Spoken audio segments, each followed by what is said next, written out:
tackling tough topics to help you think reasonably about life's most important issues. This is Thinker Sensitive.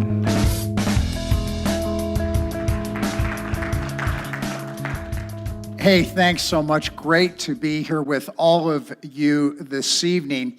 I'd like you to take a minute, and you can share this with a good friend next to you or somebody that you don't know very well. It's what I call kind of like a nudge your neighbor activity. So I want you to nudge your neighbor, and I want you to ask them, when was the first time they heard something about the Crusades, and what was their initial reaction, emotionally or intellectually? So go ahead and do that for just a second here.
Okay, let me regather us, if you don't mind. Let me start on my left and your right, somebody on this side of the room. Would somebody volunteer what your friend said when they first heard about the Crusades, how old they were, and what they thought? Please. We basically all kind of agreed that we heard about it in high school, and it was more just historical kind of fact, so it wasn't a positive or negative. Okay, it's just this happened. Yeah, but as we got older, when we learned about it a little bit more, and then it kind of flip-flopped a little bit about positives, negatives. Okay, great. Appreciate that. Super, good. Somebody on this side, how old were you, and what was your response? Indiana Jones and the Last Crusade. Indiana Jones and the Last Crusade. There you go. That's good. Love that movie. Yeah, it works at so many levels, doesn't it? Yeah. Okay. Not as good as Raiders of the Lost Ark, but close. Okay. Yeah, we could. Okay. I'm sure we could. Maybe we will. Jerry? I was in the 7th grade, and I remember hearing something about children being taken advantage of. Related to the Crusades. Yeah. Okay. I shut off in the back, and Christ was going to go with them, and then it turned out to be a fiasco. Yes, the Children's Crusade. Yes. Okay. Good. Let me begin tonight by giving you what I would consider a 90-second history, believe it or not, I'm going to try to do this in 90 seconds, of the first 500 years of the history of Christianity. So let's say that the place where I'm standing is Jerusalem, and Jesus was a Jew, and he came announcing the kingdom of God, and he died on the cross and rose from the dead, and then before he ascended to heaven, he gave the gift of the Holy Spirit to his disciples, and he gave them a great commission. He said, I want you to go out into all the world and make disciples of all nations, baptizing them in the name of the Father, the Son, and the Holy Spirit. And the disciples generally took that to heart. So if we could go this direction here, which I'm going to say is to the west, over the next 300 years, from the time of Jesus up to the time of the Roman Emperor Constantine, Christianity spread through the West, meaning through what today we would call Turkey, which was then Asia, and then eventually it went to Greece, and then to Italy, and then to Spain, and on into Europe, and it covered all of North Africa, all the way from Egypt clear over to the Mediterranean. We're all Christian communities, large Christian communities. Now, on this end, going to the east, Christianity spread way, way, way far to the east in the first 300 years of its existence. In fact, some historians want to argue that by the year 300, the center of Christianity was not Rome in the west, but rather what today we would call Baghdad in the east. It spread way, way, way far east through Syria and what today we would call Iraq and Iran, even on into Afghanistan, even to the borders of the Indus River. And then it also spread way far south into Africa. So when you come to the year 500 AD, getting close to the year 600 AD, Christianity is all over the place. And you're thinking, okay, great, Scott, what does that have to do with the Crusades? Well, we cannot talk about the Crusades unless we start with Islam. And so what I want to do is begin tonight with a quote that comes from one of my favorite books. It's called The First 1,000 Years, and it's by a great Christian historian, Robert Louis Wilken. He taught the history of Christianity at the University of Virginia for years and years and years. And here's what he said. He said, no event during the first 1,000 years of Christian history was more unexpected, calamitous, and consequential than the rise of Islam. Few eruptions in history have transformed societies as rapidly and irrevocably as did the conquest and expansion of the Arabs of Islam in the 7th century. And none came with greater swiftness. Within a decade, 3 major cities in the Byzantine Empire, meaning the Greek Empire to the east, Damascus, Alexandria, and Jerusalem, 634, 635, 636, fell to the Islamic Arabs.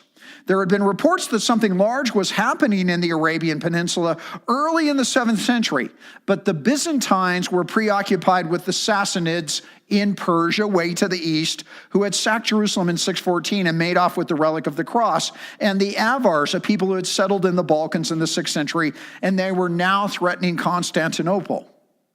Even on the eve of the conquest of Jerusalem, listen to this, when Arab armies had encircled the holy city and blocked the road to Bethlehem, the patriarch of Jerusalem assured the faithful Christians, their quote, listen to what he said, we will laugh at the demise of our enemies, the Saracens, as the Christians called the Arabs, in a short time see their destruction and complete ruin. But a century and a half later, a Byzantine chronicler grasped more fully what Islam meant for Christians. He began his account, notice, about the founder of Islam, Muhammad. He says, I think it's necessary to discuss his ancestry in full. In other words, what I'm trying to communicate here is you cannot talk about the Crusades unless you understand that Christianity had taken over much of the Roman West and much of the Persian East by 500, and then all of a sudden, in the 7th century, out of nowhere, as Wilkins says, Islam arose. And within a very, very short period of time, and we'll see this, it eradicated major elements of Christianity in the West and most of Christianity in the East. So we have to start there before we can ever get to the Crusades. So let me walk through my PowerPoints here. And I'm going to give you a lot of information tonight, and I'm going to walk through this fairly quickly. And so as Nicholas had said earlier, if at the time we're done, you want to do some Q&A, love to do that, and I will do the best I can to try to answer your good questions in a helpful and clear answer. Let's start, though, with a picture of Arabia in the 6th century. I mean, you look at this map, and you see that big Persian circle there in the center. Well, that was the Persian Empire to the east. That would make up today what we call Iraq, Iran, portions of Afghanistan. And then you see down there the green in the center. That is Arabia. And then to the far left, a little bit up to the left, is the Byzantine or the Greek Christian Empire, the Byzantine Empire. So that's in the 6th century. That's Arabia. Well, let's talk about what was going on there. Arabia, as I put here, was stuck between the Roman Empire in the east with its capital at Constantinople, which is now Istanbul, and it's the center of Islam in many, many ways, and Persia to the east, controlled by the Sassanids. There were 2 cities. The main cities in Arabia were Medina and Mecca, and they served as these major trading outposts for the Roman and the Persian empires, and Yemen to the south, and Yemen's still around today. It sits on the very southern end of the Arabian Peninsula, borders Saudi Arabia. Christianity had penetrated the fringes of Arabia, but it never penetrated to the center, and I think that that's very important, as we will see. Let's talk about Islam and how it arose. And you cannot talk about Islam unless you start with its founder, Muhammad. So you look at the dates there, 570 AD to 632. Muhammad grew up in a nomadic tribe in Arabia. He was an Arab. He was a religious, moral businessman. We do know that he had some significant contacts with both Jewish and Christian business people. At the age of 40, 610 AD, Muhammad said this, that he began to receive a whole series of visions from the archangel Gabriel. Now, he said these visions were coming from Allah, God, through Gabriel to him. And so eventually this became the basis for the Islamic holy book, the Quran. But the Quran was inscripted or written up after Muhammad's death. And the Quran means recitation.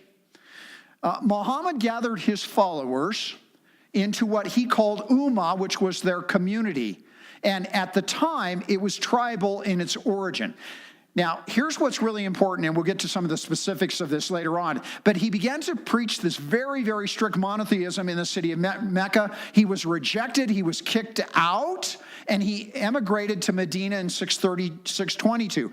This is called the Hajj. This is the great pilgrimage. This is a center of Islamic practice today. It marks the beginning of the Islamic calendar, 622 AD. That's year zero for them. Now, he and his followers began to attack the tribe of his origin, the Quraysh, and after 8 years of fighting, it took them 8 years, they were victorious. Then in 632, he makes the pilgrimage to Mecca, and he establishes one of the key practices of Islam, making a pilgrimage to Mecca. If you're a good Muslim, and we'll talk about this later, if you're a good Muslim at some point in your life, you want to try to get to Mecca because that is its most holy of cities. He claimed the Kaaba, which is this huge building in Mecca, which according to Arabian tradition had been built by Abraham and Ishmael, Genesis chapter 15. You remember Abraham was the father of the nations, and Muslims trace their ancestry back to him. He kissed the black stone of the Kaaba as a sign of total devotion and submission to the one true God, the God of Abraham. Muhammad died the following year.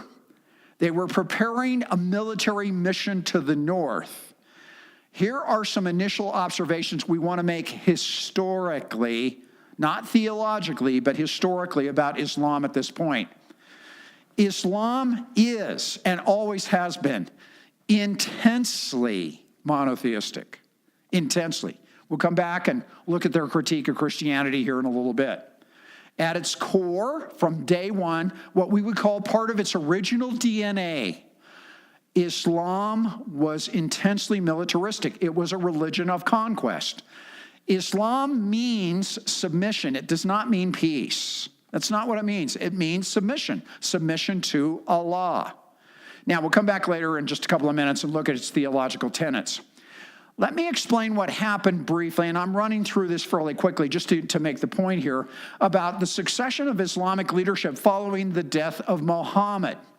He was succeeded in turn by these three men, Abu Bakr, Umar bin al-Khatib, Abdul al-Malik, each one being named Caliph of the Prophet. Each one of these men were close followers of him. They were not blood related. They were close followers, and they became the origin of the Sunni element, or if you prefer, the Sunni sect of Islam. In other words, the leader of the Sunnis was always a close follower of the Prophet, but was not blood related. Now, this is in contrast to Ali, who was Muhammad's nephew and closest living male relative, who was named by the family as the Caliph, and his followers were known as the Shia. The Shia believed then, the Shias still believe today in 2018, that the leadership of Islam should always pass through a blood relative. So the Sunni said, well, it has to be a close follower, a committed follower of the Prophet. The Shia say, no, it has to be a blood relative. The Sunni and the Shia have been around since the origins of Islam. They're still around today, and they still continue to fight each other today. Apart from that, here's what I want us to note. This is very, very, very important, friends. Regardless of the approach to the succession of leadership to the prophet, here's what we need to understand about Islam as a religion. There's no distinction in Islam between religious authority and political authority. It's one body of people forming a new religious community and a political culture. Now, let me pause here and make this point because this is difficult for Americans to understand. America was founded in many, many ways on what we call the wall of separation. And there's a huge history behind this, but when James Madison sat down and he began to pen the Constitution, he wasn't the only author, but he was the primary one, and he was the author of the Bill of Rights. What he said was, we want separation between church and state. Now, Madison and the rest of the founders were not evangelical Christians, despite what some people think. They had a Judeo-Christian worldview, but most of them were probably deists. Washington didn't believe in the resurrection of Christ, but if you had told him he wasn't a Christian, he would have got really mad at you because he was a vestryman in his church in Williamsburg. Anyway, all of that to say, in North America, since the 18th century, we've had this separation of church and state. So we have churches, we have religious freedom, you can plant a church, you can form a mosque, you can create a synagogue, you can be a Hindu. America was founded on freedom of religion, and that's a really good thing. The state operates over here. Now, the founders didn't say that religion shouldn't influence our culture. They wanted it to influence culture, and what they meant by religion was primarily a Judeo-Christian version of religion, because they liked the Ten Commandments and they believed in God. Now, having said that, that is not how Muslims think. It's not how they see religion, life, and society. Not at all. It is one entity. There's no wall of separation. There's no separation between religious belief and political culture. It's an entire culture. It's an entire way of doing life. So, if you go to a country in the Middle East today that is primarily Islamic, doesn't matter whether it's Saudi Arabia or Qatar or Iran. Doesn't matter. For example, Saudi Arabia is Sunni. They don't like the Shia who dominate Iran. They don't like each other at all. In fact, there's huge tension between those countries. Part of that's political. A lot of it's religious. But whether you're in Iran or whether you are in Saudi Arabia, it is one totality. There is no separation of what we would call religion and life. It's hard for us in the West to understand because that's not our culture. That's not how we were raised. Whether we're non-Christian or Christian or whatever else, we have this great separation between religion and politics. Well, that's not the nature of Islam. So let me move on and talk about its expansion. Look at the date, 633 to 762. In other words, ballpark about 130 years after the death of Muhammad. Let me run through this, and I'm going to show you this on a map. The Muslims were a first-rate fighting force. They were amazing. They captured Damascus, 635, Jerusalem, 637, the great Egyptian city of Alexandria, 642, Azerbaijan in the east, 643. They invaded and controlled much of North Africa by 647. They controlled all of Persia, Iraq and Iran today by 651. They took Carthage in North Africa, 698. Spain in 711. They defeated the Chinese at the Talas River in 751. They founded Baghdad in 762.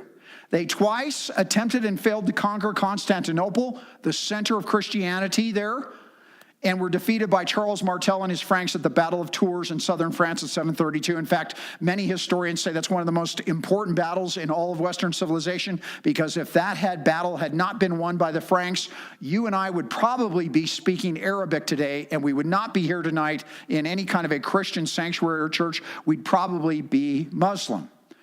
And as we'll see, Islam went on to gain more territory following this. Now, let me put this map up here and show you this. In the red, that's Arabia.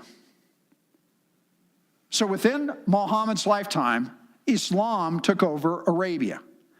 But then you have the light brown, and that's the area that was conquered within about 3 decades after Muhammad's death.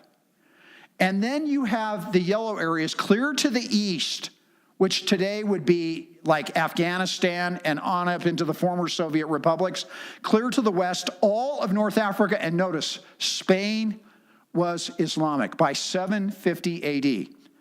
Friends, here's my point historically. I'm just speaking as a narrator of history. As Robert Louis Wilkins said, this religion, in a sense, from a Christian perspective, came out of nowhere in the 7th century. And within 130 years, it basically took over what were formerly intensely Christian areas, all the way in the east, all the way in the west, including Spain. Now, let's move on quickly from 750 to 1060. In the 9th century AD, Muslim armies went on and conquered Crete, Sicily, and portions of Italy. Portions of Italy. The old Western Roman Empire. The Byzantine Empire, the Eastern Romans, recaptured small portions of Syria in the 10th century. But here was the tipping point. And we'll eventually get to the Crusades here in a moment. Here was the tipping point. In 1060, the Seljuk Turks gained control of Islam, and they dominated all of Asia, including the Holy Land. At this point, Christians from the West, meaning what today we would call Germany and France and England and portions of Switzerland and northern Italy, they were involved in these pilgrimages to the Holy Land for religious reasons. They wanted to go to Jerusalem in order to do penance, pay penance for their sins. Well, the Seljuk Turks began to stop them. They kidnapped them. They murdered them. They threatened Constantinople again. The Holy Roman Emperor in Constantinople appealed to the Pope in Rome, we'll talk about this, for help. And in 1095, and we'll get to the specifics of this, the era of European crusading to the Holy Land started. Let me go back and let's do a little bit of an overview of the theological tenets of Islam, because this is important before we get to crusading. Islam is its own unique religion. It's not an offshoot of Judaism. It's not what some people have thought as a Christian heresy. It's its own unique religion. It has its own theological beliefs. It originated in the early 7th century, but it sees itself, and this is very important, as the one true, pure religion of Abraham. I mean, Jews and Christians and Muslims all trace our spiritual ancestry back to Abraham. But what Muslims say is, well, Jews thought they were right, Christians thought they were right, but we are right. We're the true religion of Abraham. Islam is based on the Shahada, the testimony. There is no God but Allah, and Muhammad is his messenger. Islam is rooted in that belief. There is no God but Allah, and Muhammad is his messenger.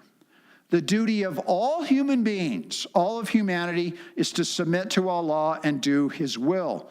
Once again, Muslim means the one who submits.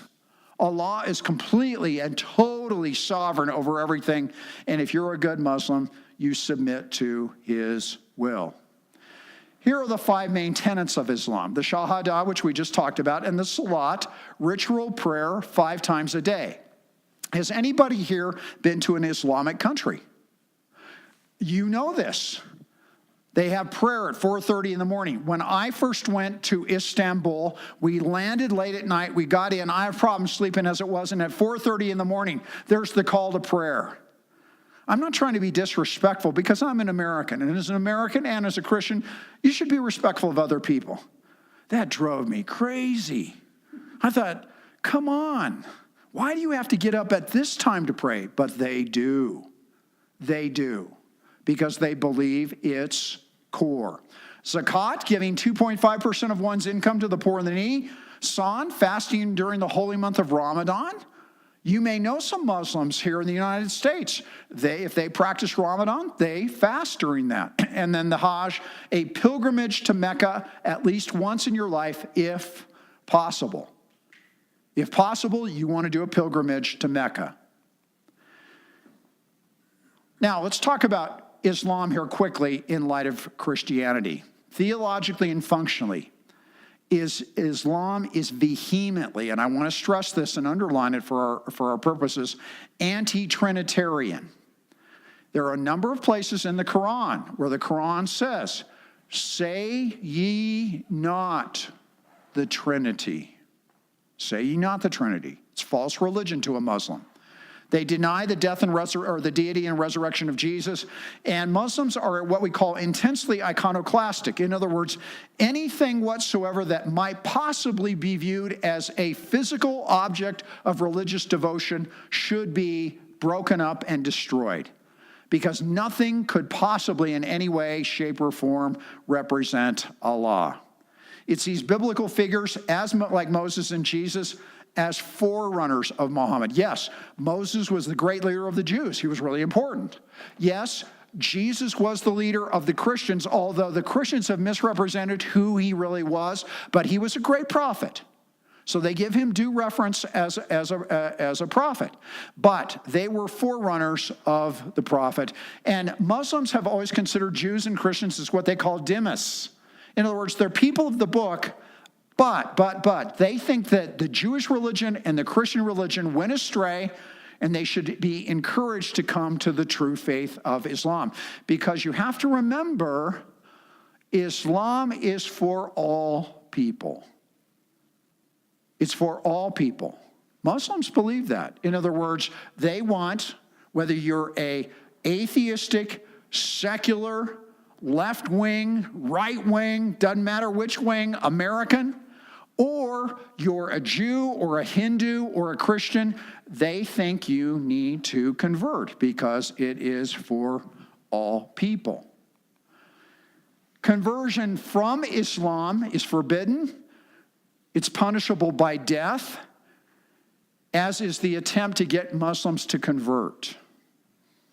I have this little prayer book that I use every day. I got it from an organization called Open Doors, and it lists the 50 top countries in the world where Christians are most persecuted.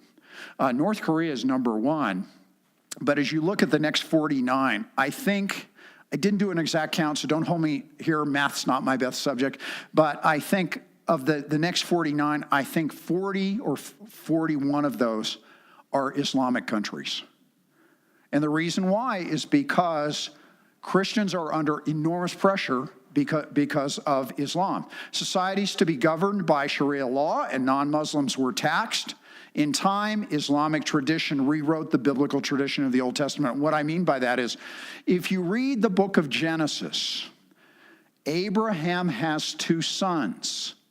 He has Ishmael by the handmaiden Hagar, and then he has Isaac, the child of promise, according to the Old Testament, by Sarah. Well, what Muslims did was they kind of wrote this portion of the story out, because in the biblical story, Ishmael's over here, and he's still a character over here, but eventually he fades out of the story pretty quickly. And the promised line goes through Isaac and then Jacob, and then on to the 12 tribes of Israel, the patriarchs, and Israel develops from there. And that's the Old Testament story. Well, Muslims wrote that out, and they rewrote it this direction, where the true son of Abraham is Ishmael, and that's where Islam comes from. Here's a key question. How did Christians fare under the rule of Islam? Well, for several decades, Christians were allowed to practice their faith so long as they didn't evangelize. Remember what we said. It was wrong for Muslims to convert. So as long as Christians didn't evangelize, they were left alone, as I put here, undisturbed. Church buildings were left intact. Social and political conformity by Christians, though, led to relatively peaceful relationship with their Islamic overlords. But here's what the Muslims did early on. With both Jews and Christians, they began to heavily tax them. Now, That sounds like, you go, well, what's the big deal with that? Well, here's the big deal. You're married with 4 kids, aren't you? Yeah, well, if you have 4 little ones to feed, and yet you're paying 3 or 4 times more taxes than your neighbor who's a Muslim, and what everybody's telling you is if you convert, that element of the taxation goes away, and you're having a really hard time feeding these kids, you're going to be tempted to convert. I mean, that would be natural. And so over time, as Muslims taxed Jews and taxed Christians, it was what we might call a covert way of putting pressure on them to convert. And over the decades, lots and lots and lots of people who once claimed a Christian heritage or were Christians converted because it was physically, materially rational for them to do so. Here was the big problem, though. Christianity became a minority religion in societies dominated by an aggressively militant religion that was holistic in its approach to life. Remember, Islam is holistic. It's faith, culture, and politics all together. Arabic was the dominant language, and Muslims were really smart. They were great builders. And so Muslim architecture began to take over the entire ancient Near East, all of North Africa, even up into Spain. I will never forget when I went to Spain back in 1996. I was there visiting some friends of mine who were missionaries there, and we went from Madrid down to the city of Toledo. And Toledo is a beautiful city. One of the reasons it's beautiful is because of Islamic architecture. It's beautiful Islamic architecture that was built back in the 9th and 10th centuries when the Muslims, who were called Moors in Spain, controlled the country. And they built all these beautiful buildings. And you go in there and you can see it. Well, what they're doing is architecture and language are 2 of the key elements of culture. They are colonizing every place they took over. Anybody in here a Star Trek fan? Yeah, remember the Borg? Yeah, the Borg. Yeah, what's the key issue or the key statement against the Borg always say? You'll be assimilated. Resistance is futile. Well, in many, many, many ways, historically speaking, when Islam swept through to the west or swept through to the east, resistance was futile over a period of time. They took over. So over a 300-year period, from 650 to 950, Christianity slowly died in the ancient Near East, was almost eradicated in Egypt, and completely crushed in Spain. So by 750, 50% of the world's Christians lived under Islamic rule. That's amazing. And then by the 11th century, it more or less ceased to exist in large portions of the world where it had once been dominant. In other words, keep in mind that little map I gave you at the very beginning. Christianity spread clear over here by 500 AD, and it spread clear over here by 500 AD, and by 1000 AD, much of that was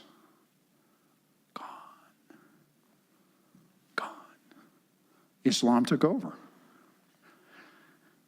Now, let's talk about the Crusades, and let's get a little historical perspective here. I think this is really important for us in the West, whether we're Christians or not, it doesn't matter, to understand this historically. There's a big word that I put up here. It's called historiographically. Well, historiography is the study of the way we do history. It's also philosophy of history. In other words, when you have a particular field and you look at all the different histories of that field, you're talking about the historiography of that field. Historiographically, when it comes to the Crusades, the era of European crusading, which went for about 200 years, has often dominated the study of Western civilization and even medieval Christianity. In other words, historiographically, from the perspective of the West, the era of crusading is really, really important. But here's what I want us to know. Of far greater importance historically, what really happened was Islam completely took over areas that had once been formerly Christian. Islam attempted to conquer Europe a number of times in the 15th, 16th, and 17th centuries. In other words, they got to the gates of Vienna a couple of times and were eventually turned back. Islam conquered Constantinople finally in 1453. And then from 1650 to 1973, for a variety of reasons, which we don't have time to go into tonight, Islam underwent what we call a civilizational retreat. And the West during that period of time really, really advanced. Now, some of you in here are older than some of the others of you. Who in here remembers what happened in 1973? Oil embargo. And you had the formation of OPEC, the Organization of Petroleum Exporting Countries. There were all these countries in the Middle East that were exporting oil to the rest of the world. The world depended on them. And in 1973, they finally coalesced and realized, you know what? We have the most important resource that all these other civilizations, Russians, Chinese, Americans, South Americans, Japanese, what they all need is oil. And in 1973, they bumped up the price of oil fourfold, and it created this enormous recession. And it created, you weren't probably alive then, you were a thought in the mind of God. But yes, but I remember really, really well sitting in line at gas stations for hours to fill up my Volkswagen. I mean hours. Because gas prices had gone way up, there was a scarcity of supply, and all of a sudden in 1973, and we now see this clear up here into 2018, there's been a tremendous re-energization, you might say, of civilization in the Middle East because of oil. Now, given all that, that's the background. Let's get to why you came tonight and talk about the Crusades. So let me explain a little bit about why the Crusades happened, and then we'll talk about the Crusades specifically. The Crusades and their impact on Islam. These initially were defensive military engagements by Latin Western Christians from places today that we call England, France, Germany, Switzerland, Italy. They were defensive military engagements by Latin Western Christians to protect their civilization from an aggressively militant political religious force that was threatening their welfare and the practice of Christianity. Remember how fast Islam had spread. So people in the 11th century in Europe were concerned. They were afraid. The Crusades were promoted by the papacy, I'll talk about that here in a moment, and other prominent churchmen, sometimes church women, I might add. They were mostly run by kings and knights, though, for their own purposes, some of which were rooted totally in material gain and self-gratification. Some people went crusading for very religious reasons. We're going to take back the Holy Land from those infidel Muslims. Some people went crusading because they thought, you know what we can do? We can go in there and we can kill off the Muslims and we can carve out our own little knightly kingdoms, which they did. In other words, when it comes to human motivation, that's always a dicey business. I don't even know my motivations sometimes, let alone know your motivations. So when we look at the motivations of people in the past, that gets pretty dicey. But I think we could say some people went crusading because they were religiously motivated. Some people went crusading because they thought it might be a good way to gain a fortune. Militarily, all of the Crusades coming from Western Latin Europe were failures. The first one, we'll talk about this in a minute, they conquered Jerusalem, but they couldn't hold it. But they were all military failures. Islam was never, ever in danger of being defeated throughout the ancient Near East. And here's one reason why. I don't have the time to go into all the military logistics of this, but the Crusaders could never conquer Egypt, and even when they tried to get control of it, they couldn't. And you cannot hold the ancient Near East unless you have control of Egypt. And the Crusaders could never get that. They simply did not have the military power to do that. So all the Crusades, from the perspective of the Crusaders, were consummate failures.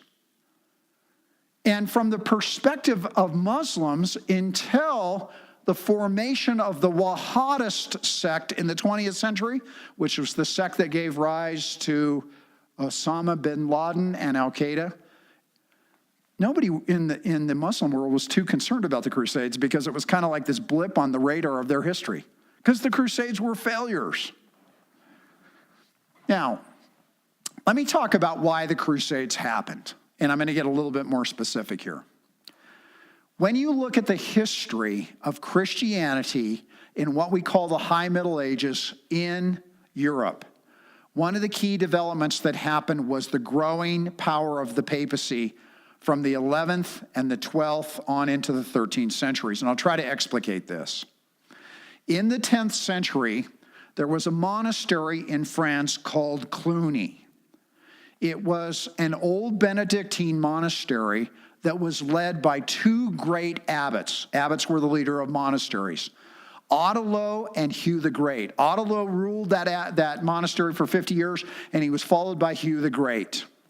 These abbots were great leaders, men of great religious fervor, and they turned the abbey, the monastery at Cluny, into this enormously powerful spiritual force of renewal. And so what happened was they began to train all these church leaders at the monastery at Cluny, many of whom eventually rose in the ranks of the church higher and higher and higher. In fact, about 3 or 4 of them eventually became popes in the 11th century. And they were intensely reformist in nature, and they wanted to reform the papacy, which had been weak on and off in the High Middle Ages. So, by the time you get to the middle of the 11th century, there was a pope by the name of Gregory VII, otherwise known as Hildebrand. And Hildebrand was one of the greatest popes in the history of Christianity. And the reason why was he inaugurated what we call the Gregorian World Revolution. And his revolution was this: the papacy is at the head of the church, and the church is at the head of the civilization. Kings and queens and nobility should submit to the church. And Gregory was able to pull this off because he was able to gather together so many people in Europe who believed in that and followed him. And eventually we had what we call the indulgence controversy, not the indulgence controversy, the investiture controversy, where the church basically claimed control over all of Europe. Now, my point here is the papacy really, really grew in power and in terms of its influence in the 10th and the 11th centuries. Then there was the problem that I mentioned earlier about pilgrimages, which were a big part of Christian devotion in the 10th and on in the 11th centuries. Those had become this very important mechanism that Christians in Europe were using to cleanse themselves from sin. But they were being stopped by the Turks. And this was creating enormous frustration on the part of Latin Western Christians because they couldn't go to the Holy Land anymore, because if they went, they'd be either captured or killed by the Turks. And so it was frustrating their religious fervor. And then the ideal came up that the Holy Land, the land where Jesus walked, the land where Jesus bled, the land where Jesus was buried, the land from which Jesus rose from the dead, it was in the hands of infidels. And then you've got to remember, Constantinople is over here. It's a Christian civilization, and it's always under threat from the Muslims. They were always trying to invade it. Eventually, as I said, they conquered it in 1453. But time and time again, the Muslims would attack them. So they're always under threat. Well, what happened was, in the 11th century, the papacy, which now had great power, seized on all of these elements, stopped pilgrimages, the threats against Constantinople, the idea that the Holy Land was in the hands of infidels. The papacy seized on all of these to extend its influence. And here's what happened. Here was the spark that ignited the fire of Western Latin crusading. Given the ongoing pressures of all of these, the patriarch in the East appealed to the Pope in the West for help. Urban II was the Pope at this time. And what he wanted to do was extend the power and the influence of the church over everybody in Western Europe. And so in 1095, what Urban did was he went to various and sundry venues throughout today, what we would call France and even into Germany, and he preached probably, it's got to be one of the 2 or 3 most influential sermons ever preached in the history of Christianity. Sermon on the Mount's probably got to be number 1. But Urban's sermon's got to be number 2 or number 3. He went around and he used the Latin phrase, Deus vult, which is God wills it. And essentially, in this sermon, which he gave time and time and time again, he would go into various towns and cities, and areas where there would be hundreds and then eventually thousands of European Christians there. And he would say, Deus vult, God wills it, God wills it. You need to take up arms and you need to go conquer the Holy Land. Because I'm the Pope, I'm the Vicar of Christ, I speak for God. And he was trying to extend the power of the church. He was trying to help out Eastern Greek Christians. He was trying to get rid of the Turks and their stopping of pilgrimages. And he thought it would be a great coup if the papacy could take over the Holy Land. So let's talk about the specifics of the Crusades, and I'm going to go through these fairly quickly because we're running out of time. The first crusade went from 1096 to 1100. They did conquer Jerusalem. They got to the gates, they stormed the gates, they took over the city, they slaughtered all the Muslims, men, women, and children. They slaughtered them all. They took over the city. Here was the problem. They couldn't hold it. They weren't militarily strong enough. The Muslims came in a few years later, and they reconquered Jerusalem. Then, as you can see here from the dates, the Second Crusade was inaugurated in 1147. It was preached by one of the greatest churchmen of the Middle Ages. It's a man that everybody later on said was one of the greatest Christians of all time, Bernard of Clairvaux. He was a Cistercian abbot. He was a great preacher. He wrote hymns that we still sing today. He wrote all these devotionals. Everybody in Bernard's time and for centuries afterwards kind of elevated him and said that he was kind of a combination of Billy Graham and Mother Teresa. And he preached the Second Crusade. We have copies of his sermon.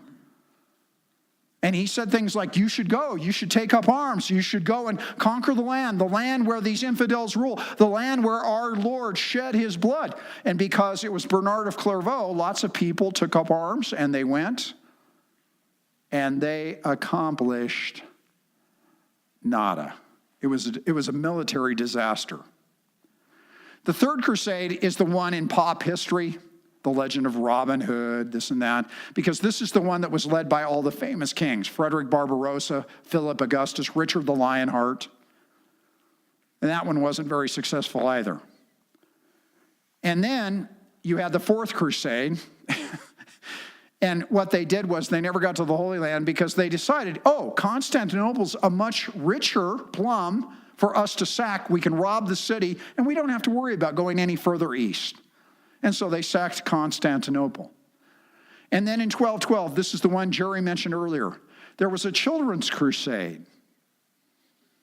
And it was led by some children who thought that we're just going to go to the Holy Land, we'll march to the Holy Land, and Jesus is leading us, and we will just very peaceably, sensitively share the gospel of Jesus with all these Muslims, and they will come to Christ and we'll take over the Holy Land because we're children. And what happened was most of them were sold into slavery. In 1291, the era of the Crusades ended. One of the cities in what today we would call the ancient Near East, Acre, fell to the Muslims. How many of you in here have ever heard of the novelist James Michener? Yeah, have you read some of his novels? Well, one of his most famous is one of his earliest ones. It's called The Source. And essentially what it is, it's a historical novel. It's fiction, but it's based in history about the land of Israel. And he starts clear back in the prehistoric world, and he kind of goes era by era, and you meet all these different people and this and that. But my favorite chapter in that book, and I read that book when I was in high school and I wasn't a Christian, but my favorite chapter in that book, and I'll never forget it, it tattooed itself into my brain, is the chapter called The Fires of Ma Curie. And Ma Curie was a crusader city that some crusaders had carved out of fiefdom, and they had built a castle there. And in this particular era, it's in the 13th century, and the Muslim armies have surrounded Ma Curie, and they've conquered it, and they're burning it down, and there are these other crusaders in another castle a few miles away, and they're watching this happen, and they know that the end of their time in the Middle East has come to an end, and if they don't flee, they too will be killed or captured by the Muslims, and their castle will be taken over, because the era of crusading was done. Was over. So what were the results of the European Crusades? Well, historically, were there some positives? Maybe. Let's just talk about that. Well, was the West united? Yeah. under the Roman Catholic Church. Knowledge was widened, because what Crusaders did was they brought back all kinds of knowledge from the Middle East that Muslims had controlled for a long time. Like they had all these manuscripts of Aristotle, and they brought them back to Europe. Until the Crusades, Aristotle was unknown in Western Europe. Commerce was increased, nationalism, meaning these countries in the West now started to form their own national identities. People started by the 14th century to think of themselves as French or German or Spanish rather than just European.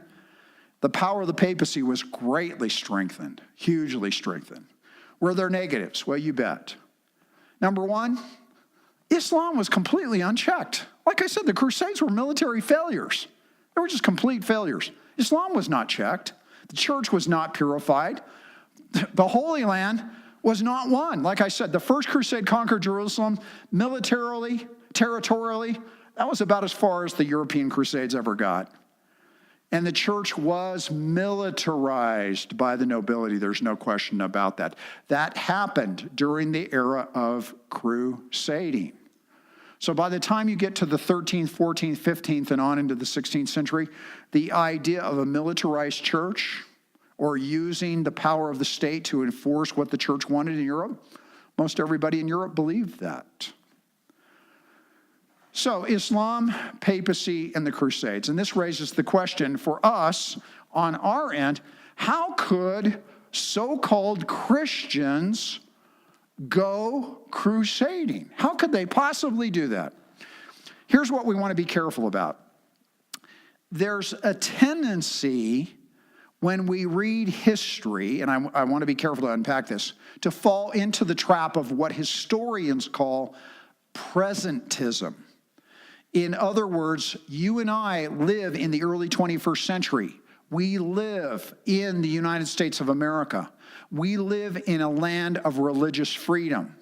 We live in a land where we still have injustice and racism and poverty. In other words, it's not a perfect society.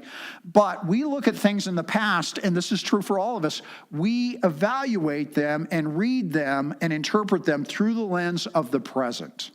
You can't help but do that to some degree. The problem with that is you've got to be aware of it and you've got to be careful of it, because if you don't, what you're always doing is you're always imposing present values and present circumstances onto people of the past. So you have to be careful about that. Having said that, that doesn't mean you cannot initiate some kind of moral judgments in history. I mean, you have to do that. I mean, otherwise you could say, well, the Holocaust was okay. No, the Holocaust was evil. The Nazis were evil. Hitler was evil. So all of that to say, when we look at the Crusades, we want to avoid presentism, but we also want to be objective. How could they do that? Well, here's how they could do that. There were probably hundreds, if not thousands, of European Christians in the 11th and 12th, maybe even on into the 13th centuries, who for all kinds of motivations were primarily religiously motivated. They thought, God's calling me to go to the Holy Land to fight for this great cause of taking back the Holy Land. Having said that, there were probably 3 or 4 or 5 times as many people that were motivated to go on crusades because they thought they could make money, they thought they could build castles, they thought that they could carve out fiefdoms, in which they did sometimes, and there's still a lot of historiographic debate over this. In Europe at this time, there was the law of what we call primogeniture, which was the first son gets everything. There's still a lot of debate about this, but it looks like there was pressure on many European families for the sons who were not the first sons to find something else to do because the oldest son got to inherit all the land, all the wealth. So they thought, well, we'll go crusading and see what we can do. Now, having said all of that, I'm not defending crusading. I don't think it's really a Christian thing to do, but here's what I like to tell students to think about. Just think about it for a moment.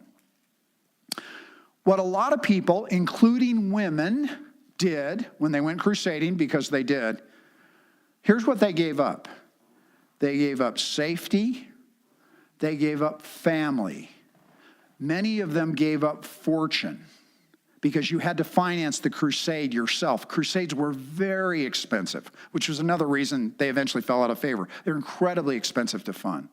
But they gave up family, safety, fortune to march hundreds of miles or ride a horse or walk or ride a donkey to go to a land you had never been to before, which was very difficult for them to live in because it was all dry and hot, for a cause. Now, you and I wouldn't agree with the cause, fair enough. But one of the things I like to do is step back and say, whatever your motive was, I've got to give you credit. At least you were committed some way or another to something maybe bigger than yourself. And I can at least, while I may not agree with the cause, I can respect that. So how could they? Well, how can any of us do some of this stuff we do? We're human beings. We make choices. Sometimes those choices are flawed. It is 8:07. I think I'm in right under an hour, Nicholas. Wenig with me.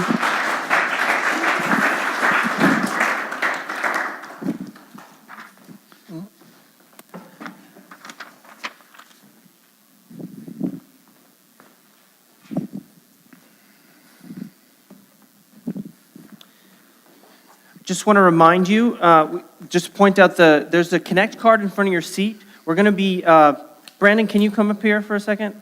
I need your t-shirt. I'm wearing a different t-shirt. We're going to be raffling off 2 Thinker Sensitive t-shirts modeled by this handsome gentleman right here. Give us a twirl. There. So if you fill out this Connect card, it helps us get in touch with you. We'll be sending out our next year's calendar through that. Just keep you updated with everything, and I'll use these to raffle off those 2 T-shirts. So just want to make sure you fill that out. So I see Jerry's quite eager to get his first question in. I have one question that we got online first. Okay. It'll be quick. Go ahead. But then you're next, Jerry. This is a fun one, but it's probably going to be the most difficult question you'll get. So which was better, Indiana Jones, The Last Crusade, or Raiders of the Lost Ark? Well, I think Raiders, but that's just my opinion. Okay. Thank you. Jerry. Okay, a comment and a question. With the question you raised, how could they?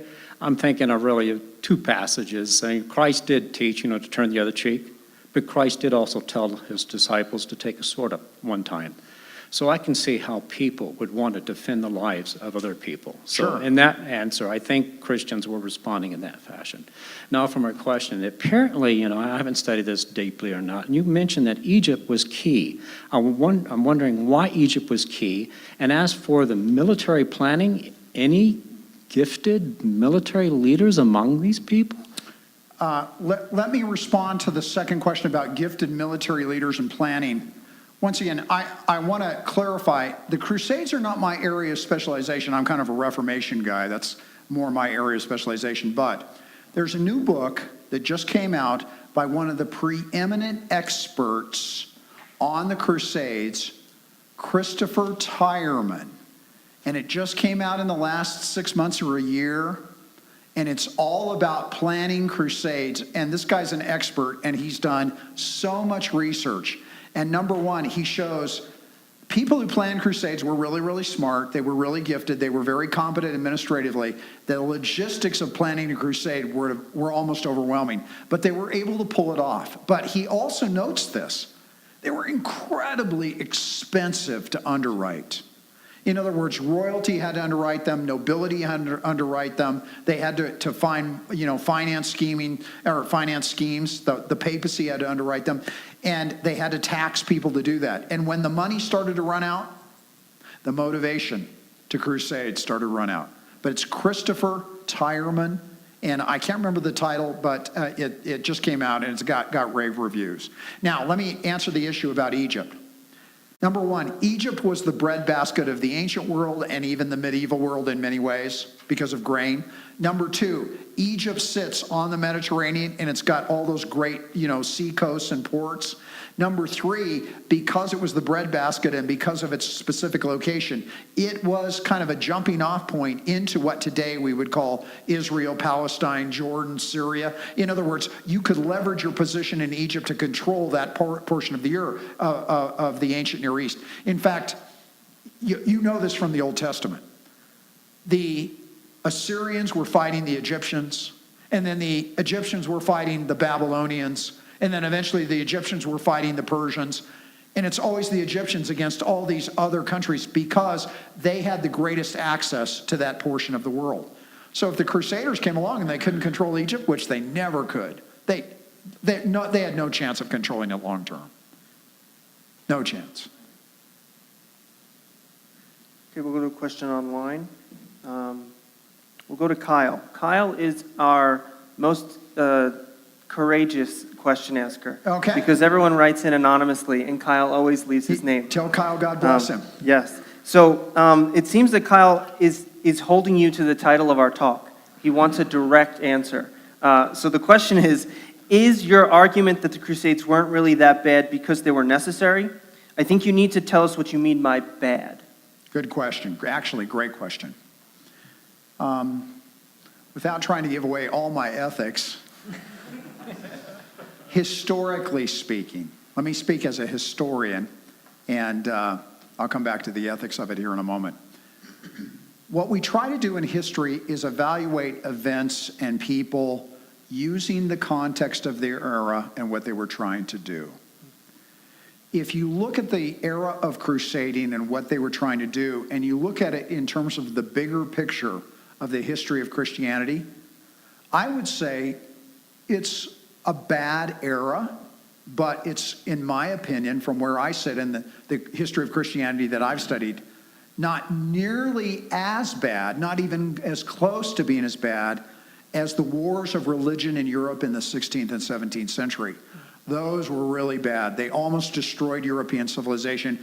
Catholics were fighting Protestants, and they were both fighting against other smaller groups, and they almost destroyed European civilization. It was really, really, really bad. So when I look at the era of crusading, I would tell Kyle or anybody else, were they good? No. Were they bad? Well, yeah, but relatively speaking, they weren't nearly as bad as what happened 300 plus years later. So once again, there's a degree of comparison and contrast. We might say there's a degree of relativity built into that, historically speaking. Here's the thing about history. Every era of history has good elements to it. Every element of history in a particular civilization or culture or area has bad elements built into it. So let me just make the point. Was World War II a good war?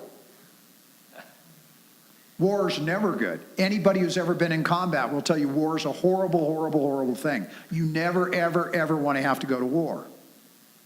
Was the alternative to going to war to allow Nazi Germany and Imperial Japan to take over the world? Well, that was pretty much the alternative. And then what would have happened? Well, we know what was going on in Europe with the Nazis. They were killing off millions of people. We know what the Japanese were doing to the Chinese and throughout Southeast Asia. They were killing off thousands of people. So, is war good? No. But do you have to fight them sometimes to protect your civilization?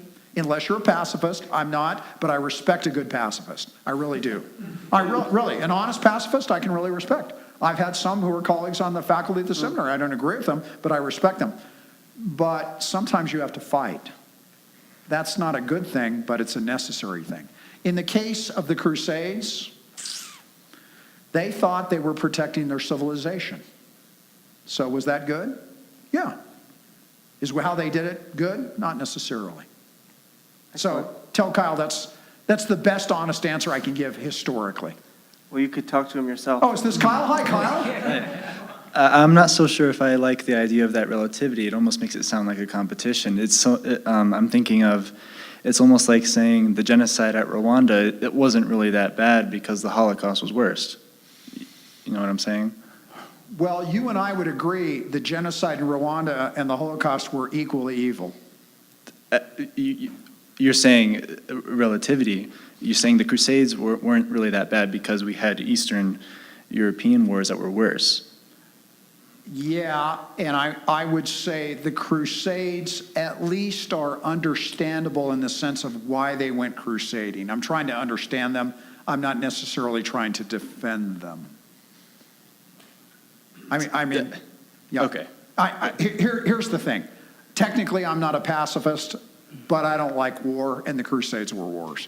And I've read enough history to know that whether it's Crusades or genocides or combat in Iraq, it's all bad. Yeah. And I would argue this, that theologically it reflects something about the nature of humanity that's not good. We're a predatory species, whether we want to admit it or not. So. That raises another question. Did the Crusades have any kind of inhibition to the growth of Islam?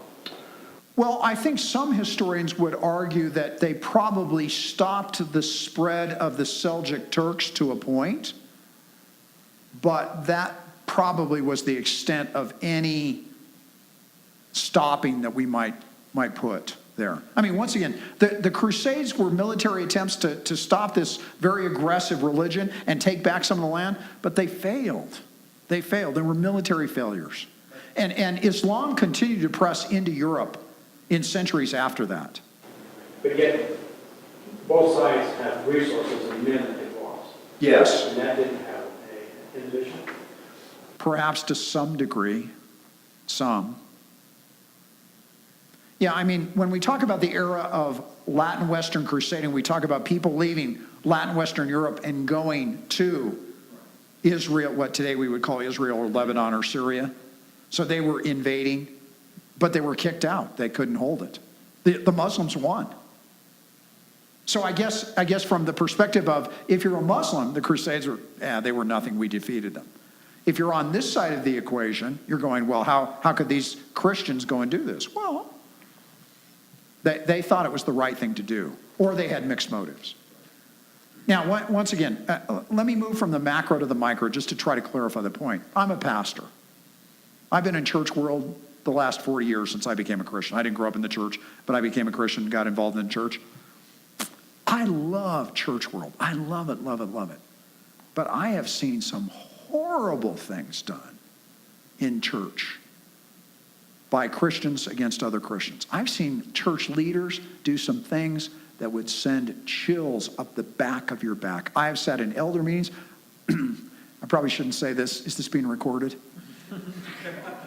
Yes, but we don't put the Q&A online. Oh, okay, good. Then I'll say this. I'm not questioning these people's salvation. What I'm saying is Christians are capable of doing some really bad things. Well, once again, why?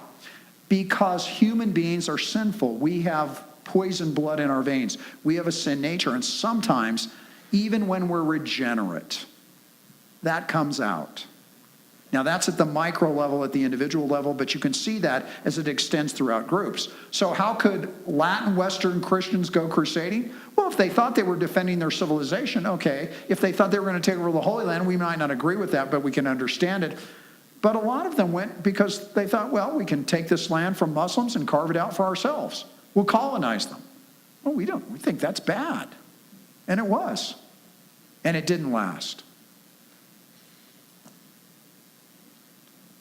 So following up on perspective, someone asked, what did the people who didn't go crusading think of them? What was the opinion of ordinary citizens in the West or also in the East? Well, the impression I get from some of the literature, and once again, I'm gonna plead a degree of ignorance here, but some of what I've read, both in terms of primary sources and secondary sources, a lot of people that didn't go crusading were relieved.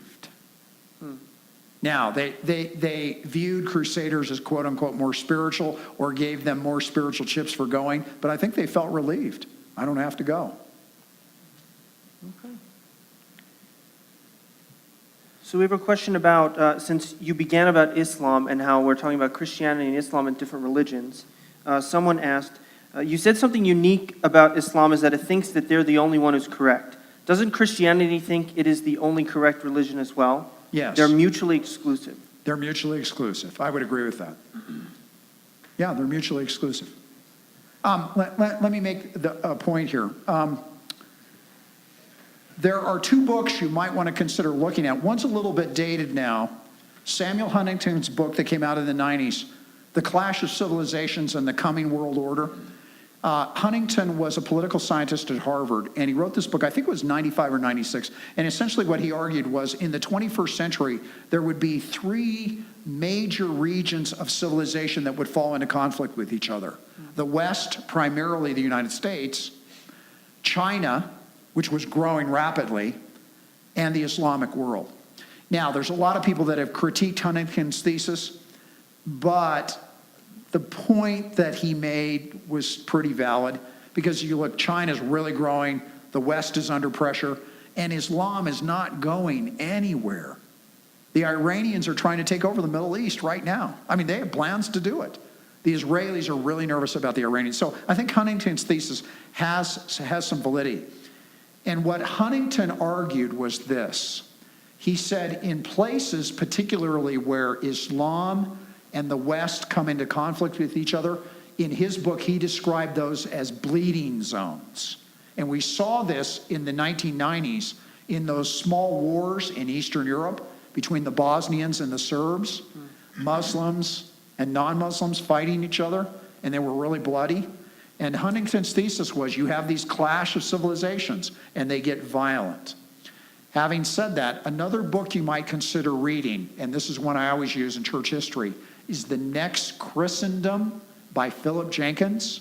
Jenkins kind of made his reputation on that book. It's, I think, in the third or fourth edition now, but he talks about the global expansion of Christianity in the last 150 years. Just to make the point, in 1850, so what's that? 168 years ago, is my math right? You got that one right. Yeah, okay. Yeah, math was never my strong suit. It's my wife's strong suit. She's great. In 1850, the largest religion in the world was Buddhism. In 2010, the largest religion in the world was Christianity, and it's growing like crazy.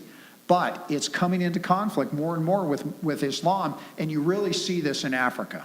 There's a lot of conflict between Christianity and Islam in Africa, and Jenkins has a chapter on that in his book, and it's actually a little bit scary. It's not an encouraging chapter because they're mutually exclusive. Thank you. Hi. Josh? I kind of have a question that leads to maybe a smaller question that's more about thought. But you were speaking that when we look back into history, we always look in with this lens of where we're at now. Sure. Yeah. So I would say when we look back into history, we tend to pass less judgment on wars for the sake of pure conquest. We look back and we hear all through history, there's these wars of conquest all over. And yet those wars aren't the ones getting this attention, like maybe when we look into the Crusades. So is it possible that as we look back, the Crusades get a larger dose of judgment or a bad rap because they happened under the banner of religion or even Christ? If that banner was removed, would they still be getting the same attention that they are? It's Josh, right? Yeah. That's a great question. I'll give you an opinion. I think you're asking a really great question, and I think one of the reasons the Crusades have taken on so much interest and momentum in the West is because people in the West, whether they're Christian or not, they have some kind of a moral framework that the idea of conquering other people in the name of a religion that claims to be peaceful, Christianity, which it does, is wrong. Right. Fair enough, I accept that. So I think in the West, the Crusades have always taken on tremendous importance in the study of Western Civ, the study of the history of Christianity. But like I said, in the Islamic world, until the early 20th century, Muslims didn't care about the Crusades. They just didn't care because they were irrelevant to their civilization. And they won and we lost. Or I should say the West lost. So I think you're making a great point. So my answer to you is yes. Yeah. And that's kind of where I was leading. I think I'm kind of asking it for thought, for people to think as well. And then also to add on, and this is also kind of for thought, should a person riding under the banner of Christ be held to a different standard than the norm when it comes to issues like this? Well, yeah, let me answer. Let me put on my pastor hat here. Yes. Okay, yes. Because I'm a Christian, I'm a pastor. And I believe in the New Testament, and I want to live that out. I don't always do that as well as I should, but yes, I think you're right. We should be held to a different standard. Having said that, once again, when we talk about historical events and movements like the Crusades, we have to understand we're talking about a large macro civilization. And here's the thing about history, and the more history I read, the more I'm convinced of this. History is very, very complex. It's not easy to understand or research or dissect. But yes, to answer your question, yeah, we should be held to a different standard. We're Christians. Fair enough. Cool, thanks. What's your name? Chris. Chris. Yes. So you kind of gave two motivations or reasons for the Crusades, or why Christians went for them. The take back our land, and then let's go make some money, or raid stuff. From my readings through some church history stuff, I've heard also that some of the popes had preached, if you go do this, you're in. Yes. You're going to heaven. So I'm curious how much of it was just bad theology. Yeah, that's what they called a full plenary indulgence. All of your sins, every single thing you had ever done or will do is covered totally. Oh, I'm sure that motivated a lot of people. How many? It's very difficult to do demographic studies probably before about the 1700s because we don't have the documentation. But right. I'm sure you're absolutely right. Lots of people were probably motivated by that. They thought, I'll get all my sins wiped away. The Pope said so. Right. And you have to understand, Latin medieval Christians were not less intelligent than you and me, but they were far, far less aware and less educated and informed. Mm-hmm. So you have this huge authority figure that is the vicar of Christ between God and humanity functionally, and he says, go crusading, and you're going, great. Right. Even if I die, I'll go to be with Jesus because all my sins are wiped away. Sure. I just didn't know if you had read through some of the sermons, like you mentioned. I've never read any of them. Yeah. That had played a role, especially in Christians now looking back upon the Crusades and it coming up in conversations, as kind of an attack on the Christian theology, how important it is to understand what theology was occurring then to, speak to it in terms of, what's true or what's not. Yeah, and once again, I think you're making a great point, Chris. Let me articulate this. I think it's hard for us as 21st century Protestants who don't have this authority figure over us telling us what to believe in terms of doctrine and practice. It's hard for us to understand how people 800 years ago, 900 years ago could do that, but that was their authority figure. And if that authority tells you, God tells you to do this, and your sins will be wiped away, you'd be motivated to do that. Thank you. You bet. Now, the first question was written in the late 1500s. Could we say that Christians prior to that really didn't know God like we should know God today? Well, that's a big question, and I'll let Nicholas answer that. That's a tough question.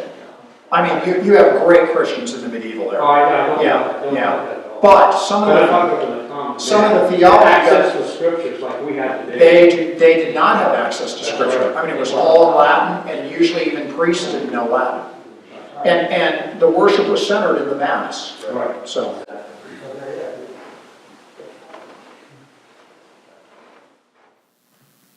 A few years ago, I read that a letter was sent, I think, to the Pope to start the First Crusade, and I've heard both sides saying the letter that we have is not a primary source, like it's a copy. Do you know anything about that letter or whether it's legitimate? Well, I don't know specifically about a letter, although I suspect that's probably historically accurate, because we do know that the patriarch of the church in the East, in Constantinople, contacted Urban and said, we need your help. We're under pressure. And that was one of the factors that Urban leveraged to promote the First Crusade, without question. Because the church in the East had been under pressure from the Muslims for literally at that point for centuries. Okay, yeah, this letter was the one that said that they were killing and kidnapping and all of that. Yeah, those reports were coming back from the East because the Seljuk Turks had taken over that section of Islam and that section of the world. And those reports were coming back. The what church? That the Seljuk Turks were capturing and killing Christian pilgrims. Turks. Turks. Oh, Turks, not Turks. church. Okay, Yeah. thank you. Okay, thank you. You bet. Kind of sounds like today, too. In some ways, yes. My understanding of modern Jerusalem is that it's largely Jewish. Is that correct? I don't know. I've never been there. Okay. Brandon, have you been there? Yeah. Brandon can talk about firsthand experience. He's been to Jerusalem. Okay. not having an answer to that question, it makes it hard to ask the next question. Sorry. But Well, go ahead and ask it. my question would be, at what point did Jews retake Jerusalem to make it largely Jewish? But if you don't know the answer to the first question, then, 1948. okay, Yeah. Yeah. When they established the nation state of Israel. all right. Yeah, that's when they took over Jerusalem. Here's the thing you have to understand. Say again. Jerusalem is a holy city to Jews, Muslims, and Christians. All three religions see Jerusalem as enormously significant. It's third or fourth on the list in Islam, but for Jews, it's the heart of Judaism. Christians see it as really, really important, but we're less geographically centered than, in terms of the land and the city than Jews would be. It's still important to us. But yeah, for Jews, Jerusalem's everything. Yeah. Excellent. That was it. Okay. Please Hey, thank you please very thank much. me. Appreciate your time.